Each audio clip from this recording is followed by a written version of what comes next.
ग्वालियर एक ऐतिहासिक शहर, अपनी संस्कृति और कला के लिए जाना जाता है। लेकिन आज एक और वजह से सुर्खियों में है। एक शर्मनाक घटना ने पूरे शहर को हिलाकर रख दिया है।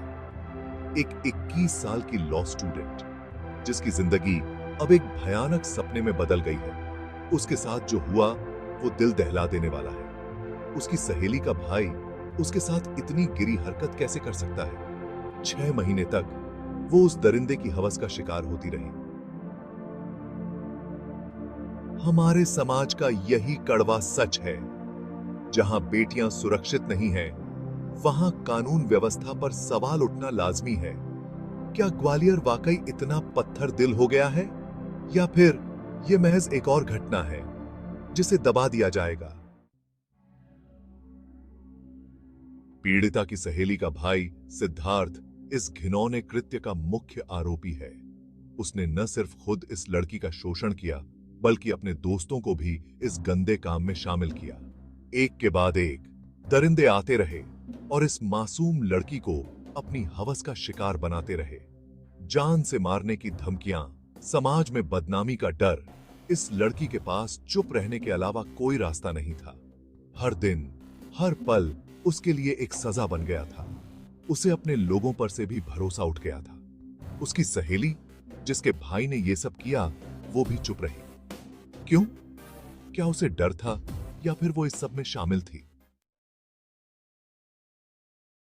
जैसे जैसे दिन बीतते गए, पीड़िता की जिंदगी और भी मुश्किल होती गई। एक दिन उसे पता चला कि वो गर्भवती है। यह खबर उसके लिए किसी सदमे से कम नहीं थी। डर, शर्म, गुस्सा, सब कुछ एक साथ उसके अंदर उमड़ रहा था। लेकिन दरिंदों को इस बात से कोई फर्क नहीं पड़ता था। उन्होंने उसे जबरदस्ती बच्चा गिराने पर मजबूर किया।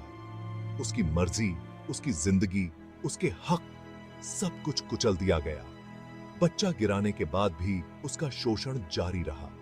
उसे ब्लैकमेल किया जाने लगा। उसकी निजी तस्वीरें और वीडियो वायरल करने की धमकी देकर उससे पैसे ऐंठे जाते रहे। कानून की सुस्त चाल।